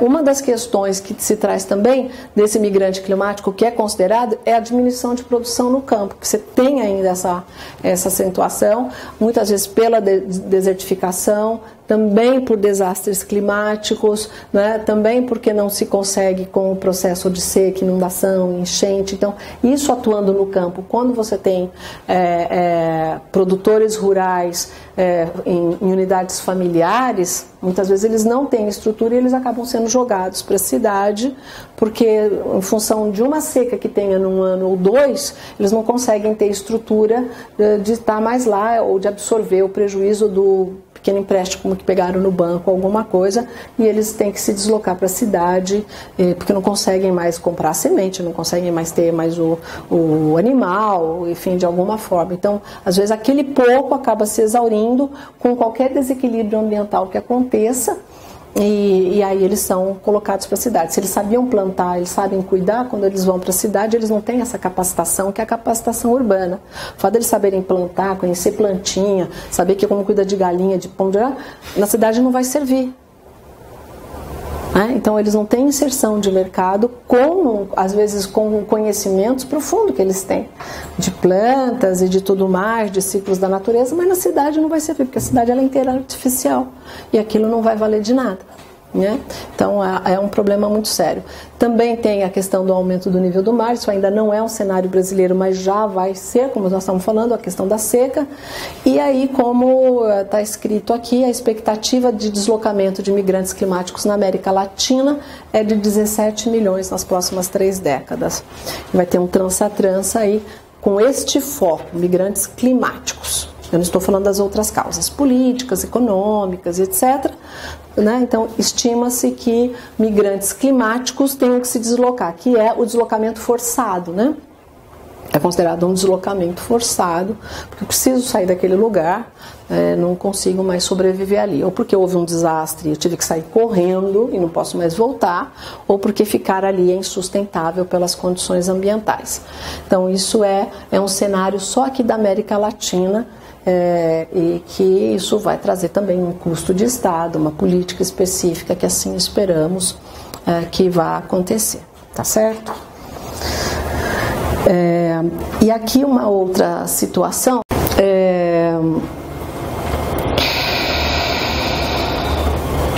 só para mostrar para vocês, né, a diferença aqui, que é para acentuar isso, né, nas regiões aqui do país, a comparação da população urbana com a população rural, né? Então, o laranja é a população urbana, o verde é a população rural, isso no cenário brasileiro. Então, mostra-se aí por região o que é o impacto das cidades dentro desse cenário. Tá certo? Então, fica bem significativo quando a gente mostra até o norte, né? Você vê que é uma situação diferente. O Amazonas tem 60 municípios, né? Tem uma baixíssima densidade demográfica, não é esse o problema deles, mas mesmo assim a população que lá está, eles vivem todos em cidades. Se nós estivermos falando aí das alterações da bacia amazônica, é possível que eles fiquem ilhados por não terem rio. Isso é uma coisa exatamente oposta. Que o barco não consiga mais passar, né? Por exemplo, porque baixou o nível e eu não consigo mais andar e fiquem isolados, para vocês verem como as coisas no Brasil elas podem ser as mais díspares possíveis, né? As mais díspares possíveis, tá certo? E aqui é um quadro que eu que inventei essa comparação, mas eu achei que é uma comparação muito complicada e muito importante da gente fazer. Aqui é ao lado da vulnerabilidade climática, esse da esquerda, tá bem? Então, quanto mais laranja, vermelho, mais vulnerável na parte climática, tá bem? E lá, tá aqui o quadro, e lá o verdinho é onde não tem problemas graves climáticos. Então, se a gente for olhar, tem, na verdade, quase como uma onda para cá, né? Aqui, que aqui tem o Saara, né? Então, nem contabiliza porque não tem população, né? Acredito. Então, você tem aqui, né, todo esse trecho de vulnerabilidade climática bastante acentuado, certo? Muito bem. Se nós formos olhar para esse quadro, esse aqui é o índice de fome no mundo. Quando a gente vai olhar o índice de fome no mundo, nós vamos olhar, nós temos quase que um eixo parecido, né, onde há a fome no mundo. Então, justamente onde existem os lugares mais pobres, onde há maior vulnerabilidade climática e que, portanto, a possibilidade de um agravamento dessa situação, ela é absolutamente séria. E essa população, com certeza, vai se mover para cá, para lá, para todo lugar. Para vocês terem uma ideia, o Brasil tem pedidos atuais, né, de refúgio de Bangladesh. X. Que a gente fica pensando, é o português, é o espanhol, veio o boliviano, alguns venezuelanos e etc. Tem alguns asiáticos. Tem Bangladesh também. Então, se você for ver a lista, eu estava inclusive com a lista ontem, né? Se você for ver a diversidade de países que estão buscando refúgio, não só no Brasil, o Brasil entrou na rota dos polos migratórios recentemente, não era, né? Mas você vê que, na verdade, as pessoas estão fugindo dos seus lugares pelas questões econômicas, pelas questões políticas, mas também na economia, porque a questão ambiental está inviabilizando o sistema de produção, que muitas vezes é justamente isso, essa vulnerabilidade acentuada, e com 2 anos de desajuste, sem estrutura de Estado, essas pessoas entram num barco qualquer, trabalham 30, 60, 90 dias naquele barco e saem num porto em direção ao Brasil, chegam aí e olha um policial e fala, vim pedir refúgio. Que é assim que eles fazem, sem documento nem nada, né? Depauperados, e falam, olha, sou, né? Fala inglês, alguém tenta entender do que se trata e tentam encaminhar essas pessoas. Então esse fluxo ele está acontecendo no mundo inteiro. Né? Então veja que tem uma similaridade, né? Se a gente for pensar aqui nessa parte e na parte que tem ali, né, um amarelo na América Central, mas você tem um laranja aqui, né, perto aqui, depois você vai para a África, você pega ali na Ásia e tal, e vai ali para as ilhas ali. Então você tem realmente onde está Bangladesh, por sinal, um problema sério. Então, e vamos comentar um pouco. Vamos comentar um pouco das duas leis e onde é que elas estão. Eu não vou trazer toda a lei, porque, enfim, tem vários conceitos, sugiro que vocês batam os olhos. São lindinhas, como eu falei, são lindinhas, né? Vocês podem colocar uma bela música, peguem um vinho, um refrigerante e leiam a lei, sonhem com o Brasil melhor, porque ela é muito inspiradora. Enfim. Então é a Política Nacional de Mudanças Climáticas. Eu trago o quê? Eu trago esse artigo 3º, né? Todos eles são interessantes, mas justamente porque aqui traz princípios que vão ser focadas a todas as decisões. Então, o princípio lá da precaução, da prevenção, da participação cidadã, do desenvolvimento sustentável, responsabilidades comuns, porém diferenciadas, que é justamente, né, todo mundo tem que se responsabilizar, esse é um princípio de direito internacional. Todos os países têm que se responsabilizar na medida do seu impacto. Então, aquela história, o Brasil não tem o mesmo impacto que a China, que não tem o mesmo impacto que a Inglaterra, então todo mundo se responsabiliza, cada um na sua cota à parte, né? E aí as medidas a serem adotadas, né? Então, veja, então, de forma bem objetiva, todos têm o dever de atuar. Então, é a mesma coisa que o 225 da Constituição, não é isso? Todos têm direito ao meio ambiente ecologicamente equilibrado? Então, aqui todos têm o dever de atuar. Então, essa política nacional significa que inclui o pacto federativo todo e todos os órgãos e todas as instituições. Então, todos têm que olhar nessa direção, tá certo? Serão tomadas medidas para prever, então prevenir, evitar ou minimizar. Então, as 3 atuações, isso deve ser bastante enfático. Sempre antrópico, que são aquelas que o ser humano faz, né? As diferentes contextos socioeconômicos, isso é importante, porque nós temos realidades muito diferentes. Então, a política ela tem que ser ajustada conforme a localidade e o contexto que está se trabalhando, né? Para poder fazer a distribuição de ônus e encargos.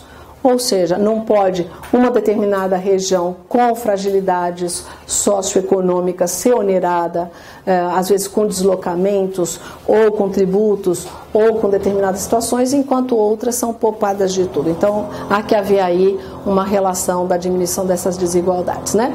Aí, tá vendo? Das populações e comunidades de modo equitativo. E o desenvolvimento sustentável, aquele tripé, fica aí, vamos olhar social, ambiental e econômico para poder avançar nisso, tá certo? Em todo o território nacional. E as ações de âmbito nacional para o enfrentamento das alterações presentes e futuras devem considerar e entregar ações providas em âmbito estadual e municipal, públicos e privados. Por isso, o todos. O todos. Então, faz os 3 eixos e fala também que vai envolver como obrigação, na medida do necessário, também aí a sociedade e o setor privado. Aqui, só para vocês terem uma ideia, aqui então foi criado instrumentos para isso. Um comitê interministerial, né? Da mudança do clima, da mudança global do clima, então um interno nacional e um internacional. Esse fórum brasileiro, que é um momento de discussão permanente, uma rede brasileira de pesquisa sobre isso e uma comissão de coordenação das atividades de meteorologia, climatologia e hidrologia, que ela é bem mais específica né, com relação às alterações. Então veja que foi criada uma infraestrutura no governo federal para poder fazer esse acompanhamento, né? E aqui, só para você ver que então foi nessa lei que se criou o mercado brasileiro de redução das emissões, que é aquilo que eu falei, né, quando os projetos brasileiros eles foram colocados para o governo federal, que chancelou, certificou e etc., apresentou para a comunidade internacional e esses projetos foram vendidos. Então foi criado, porque precisou ser criado no sentido normativo, para depois ir para a Comissão de Valores Mobiliários, para autorizar a Bolsa de Valores a atuar. Então isso tudo foi, veja que ambiente que foi criado, né, novo, para poder fazer a financiarização dessas atividades. Então, houve realmente toda essa estrutura que foi feita nela e também para fazer as certificações.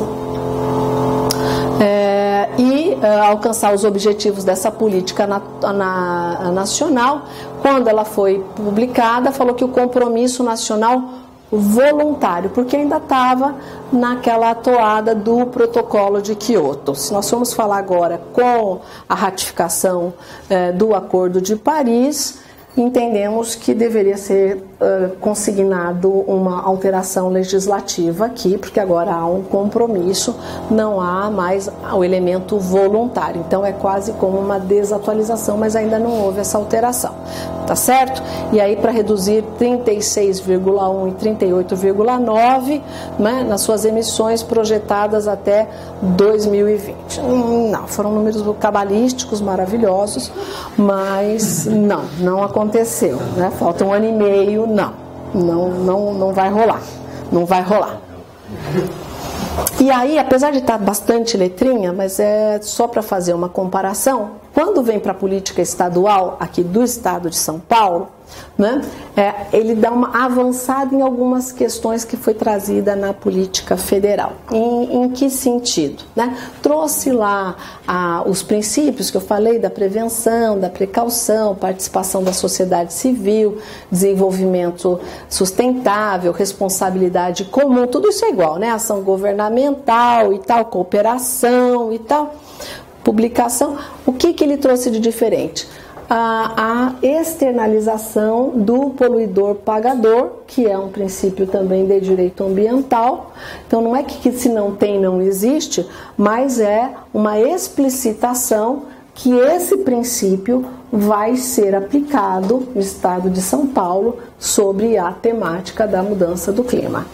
Então, é um compromisso dentro de um sistema, do arcabouço normativo, é como que colocar essa lei dentro de toda a dinâmica do direito ambiental do Estado de São Paulo, que tem toda uma sistemática bastante contundente, né? Como a gente sabe, com os órgãos de controle, com a CETESB, com a Secretaria, com os licenciamentos. Então, esse repertório de princípios trazidos aqui, colocar a educação ambiental, ampla publicidade, né, para as questões de licenciamento, licenciamento, é como que dá essa abertura para dizer, olha, nós temos os mesmos critérios que o resto das questões ambientais do Estado de São Paulo. Então isso vai se inserir dentro da questão da proteção ambiental, sabe? Então, a minha compreensão é essa, não criou um senão, ao contrário, falou, ó, é para cuidar igual, é para proteger igual e é para avançar. Então trouxe aí um tanto dessa pontuação, né? Achei importante dentro dos objetivos, né, e das nossas questões trazidas, trazer o inciso 15. Tem lá os objetivos, e que é promover, diminuir, mitigar, reduzir, coordenar, e etc. Então, vai nessa questão.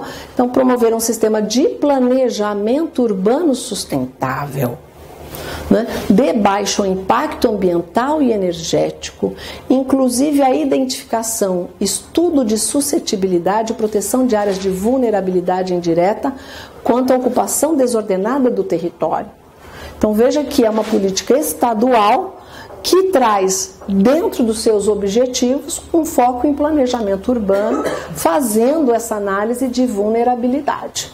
Então a gente sabe que quem tem que fazer o plano municipal é o município, que faz o plano diretor, está tudo certo, mas isto não significa que não pode o Estado, né, com toda a sua metodologia, sua pesquisa, sua ciência, né, ter toda uma expertise técnica para dar suporte aos municípios desses mapeamentos e dessas orientações técnicas para orientar os municípios a fazer o seu planejamento urbano dentro dessas análises que o Estado tem condição de fazer e que os municípios muitas vezes não têm ali acesso à pesquisa, à informação, a metodologias e tudo mais como o Estado tem.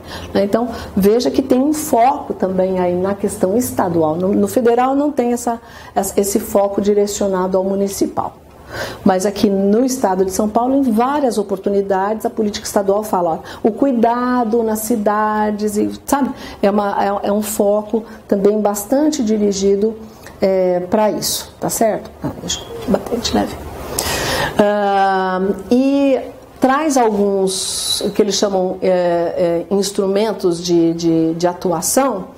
Então, lembrem, lá no Brasil, lá no governo federal, eles vão fazer levantamentos, tem um fórum brasileiro, tem as comissões, etc. Eles vão fazer o inventário nacional das emissões, controle dos projetos, e estão lá na função deles.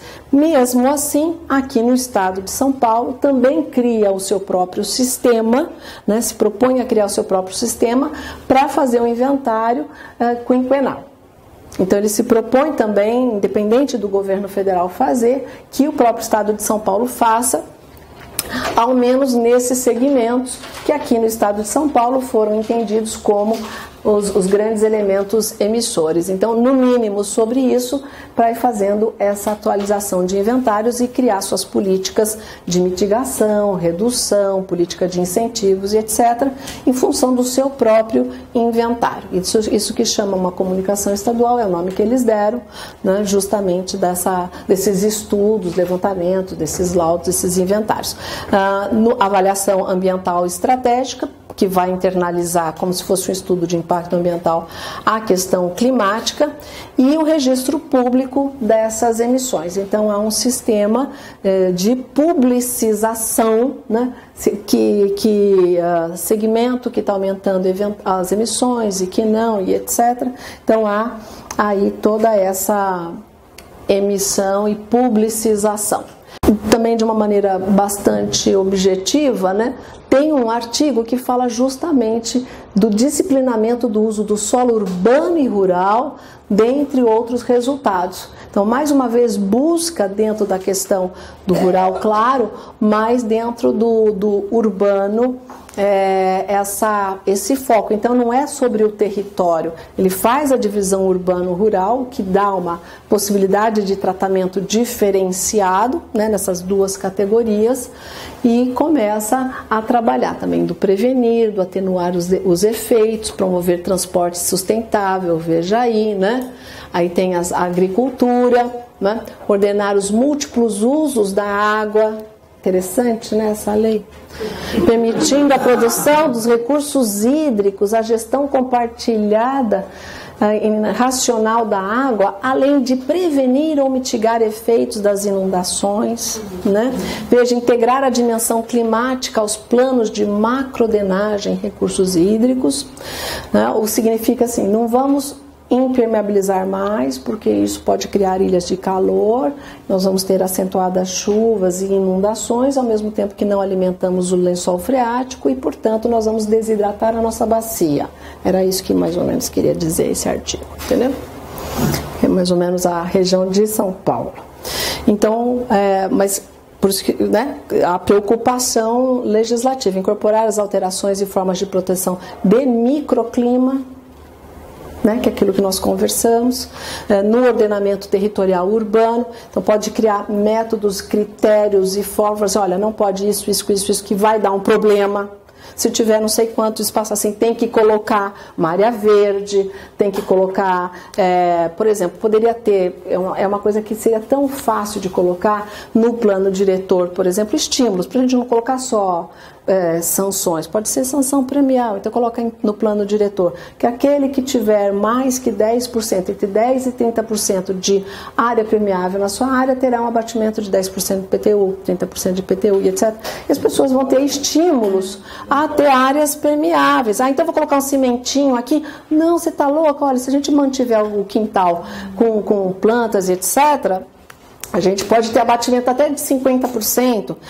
Tem planos diretores que eu conheço aqui do estado de São Paulo mesmo, que se você tiver um determinado volume de árvores, você consegue inclusive a isenção do IPTU. E você não está naquela classe em que teria isenção normal, mas você está estimulando o clima local, a temperatura, a permeabilidade do solo, diminuição de enchente, lençol freático.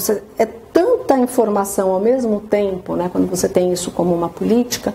Então veja que isso só é isto, né, você colocar área permeável que pudesse ser estimulada com o IPTU, só esse elemento já traria uma diminuição de impacto das águas tremendamente, né?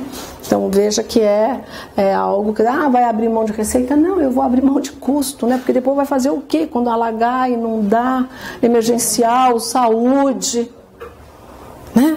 Então tem uma estimativa que diz que 60% das internações do país são por problemas de saneamento. Olha o custo público disso. Olha o custo público, você ter 60% das internações do país em razão do problema de saneamento, né? Então, é fazer a conta ao inverso. Vamos investir aqui para não ter o custo lá, né? É mais ou menos isso, né? Então, também o levantamento de áreas a serem preservadas, aumento de cobertura vegetal de áreas urbanas, isso estamos promovendo o plantio de espécies adequadas, redução das chamadas ilhas de calor, mais uma vez as ilhas de calor, e promover a descentralização das atividades econômicas, serviço público, com foco na redução de demanda por transporte. Ou seja, como se criar regiões ao tempo todo, para você não ter que se deslocar não sei quanto para fazer uma questão ali de atendimento de prestação de serviço público, né? Então essa é uma reconfiguração do planejamento territorial, urbano, metropolitano, que está aí e, como eu falei, que faz todo sentido tudo que está trazido aí, né? Então o plano estratégico de ações emergenciais, e aí a questão de agravamentos, né? Para a resposta a eventos climáticos extremos. Então é para ter esse plano, já ter mapeado e o que fazer diante dessa situação, a criação de um fundo também foi previsto, e quais são as prioridades. Então, as regiões atingidas por catástrofes, municípios com maiores índices de vulnerabilidade nas mudança climática, associa a vulnerabilidade à mudança climática, setores de economia mais afetados pelas mudanças e municípios que aportem contribuições e contrapartidas ao fundo. Então, é para criar um fundo, e veja que também tem aí um foco em cidades, em municípios, vulnerabilidade, não é? Com uma aplicação diferenciada com relação a isso, tá certo? E 2020, aqui está colocando até 2010 um inventário e terá uma meta de redução global de 20% em dióxido de carbono, CO2, relativos a 2005 até 2020. Também não. Foi bonita, mas ainda não foi. Vamos tentar mais um pouco. E aí, finalizando, nossa situação, a desordenação do solo, com ausência de planejamento, não avanço em métodos que diminuam as emissões, a manutenção de serviços e obras de grande impacto ambiental e climático, isso continua, né, que é o que está acontecendo, e uma ausência de política energética estratégica, que nunca é conversada no país. Nós nunca tivemos a discussão de um marco político estratégico sobre matriz energética. Nunca houve, né? Por seu turno do lado ali, aumento dos desastres ambientais urbanos, nós vimos, um aumento de população vulnerável a isso, aumento do custo público nessa restauração e o aumento de locais suscetíveis a desastre, o que não era, começa a ser. Né? Você vai aumentando isso pela desordenação do solo, pelo desastre anterior, pelas ilhas de calor, pela produção das emissões novas. Então, vários são as possibilidades da criação de novas áreas que não eram suscetíveis começaram a ser, né? Então, é bastante possível. Então, enfim, concluindo e fechando. Nós temos um marco normativo. Então, ele já está. O Brasil é signatário, né, desses acordos internacionais. Então, tem alguma coisa no Estado brasileiro que ainda subsiste e que está lá, e que está sendo mantido, e que tem pesquisas sendo feitas, tem universidades fazendo, né? As leis estão aí em vigor, não foram revogadas absolutamente, tem até decreto. Não, estão aí, então existem aí há 9 anos. Né? Tem, você viu... pontuamos de maneira muito rápida, mas tem instrumentos de atuação, tecnologia, metodologia, formas de captação de recurso.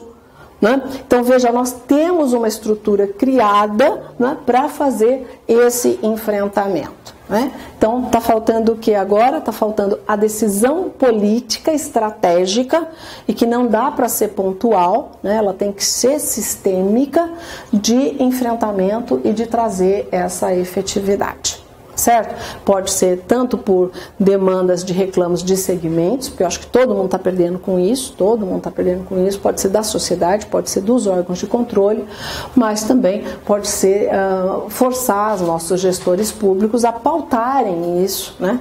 Já que estamos aí com uma fase à frente de renovação de quadros, de pautarem questões que realmente atingem a sociedade e que agravam as condições de todo mundo, seja pelo custo, seja pela vulnerabilidade, né, seja pela diminuição da qualidade de vida, mas todos estamos perdendo com a omissão do Estado brasileiro nesse segmento. Mas o marco normativo está aí, né, pronto para ser usado e para ser efetivado, com alguns ajustes que o Acordo de Paris trouxe, mas isso não tira o demérito, não traz nenhum demérito para a legislação existente. Né? Então, é mais ou menos esse o cenário, espero que tenha feito algum sentido para vocês, tá bom? E até uma próxima oportunidade, gente. Obrigada.